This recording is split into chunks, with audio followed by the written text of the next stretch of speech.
We're here at AQS Quilt Week in Paducah 2023, and the person I'm standing with is no stranger to winning at our shows.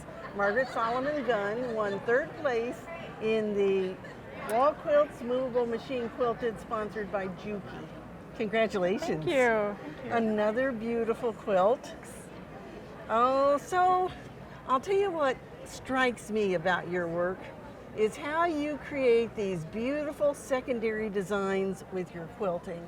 So talk us through the thought process. Okay. Well, for me, I like to think the artistry of the piecing and applique is as important as the quilting. So I always like to leave ample space to do interesting things. Not just going to put one pattern in here. I'm going to subdivide it out. Kind of helps to draw your eye into what you're looking at.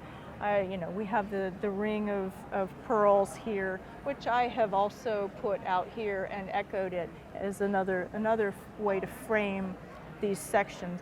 In a way, as a quilter, it makes it easier for finishing it because you can break it up into smaller sections and it becomes a more manageable thing. But it also makes it more interesting.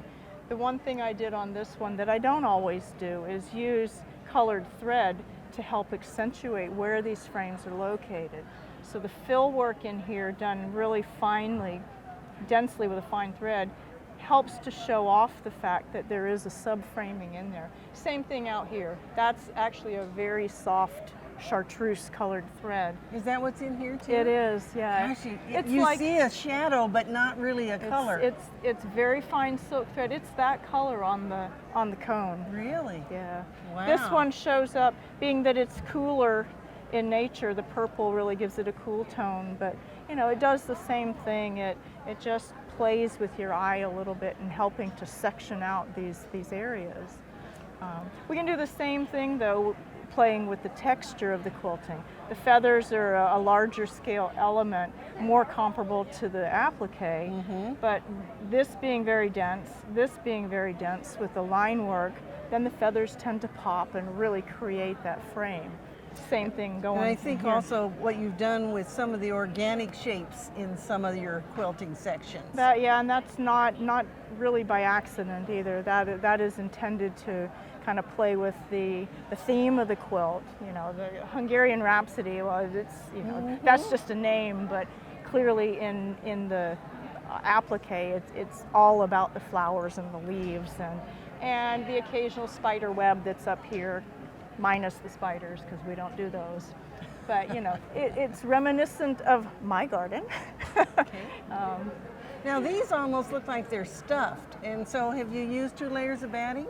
I have. I always will. And the fact that they're very sparsely quilted next to a very heavily quilted area is always going to make them look puffy.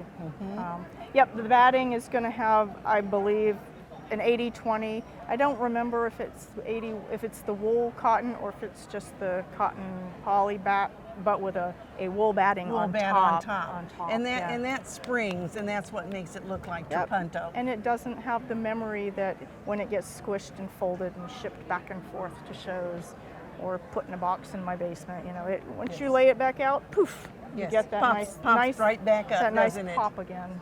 Well, and then of course you've carried both the colors and the quilting from the center to the edge. Takes your eye right across. I think that's important to bring, the little details back to the middle, to repeat, a little bit different in style, but the same color. Same thing out, with the subtle border. It's small, but it plays with the twinkliness that I think you see in this border from a distance.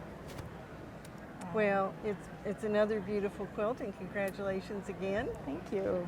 And we hope that you'll enter your quilts in the AQS Quilt Week. It's pretty simple, isn't it? It's very easy. Yeah, you can do it all online at AmericanQuilter.com. So we hope we'll see a quilt from you at a quilt show soon.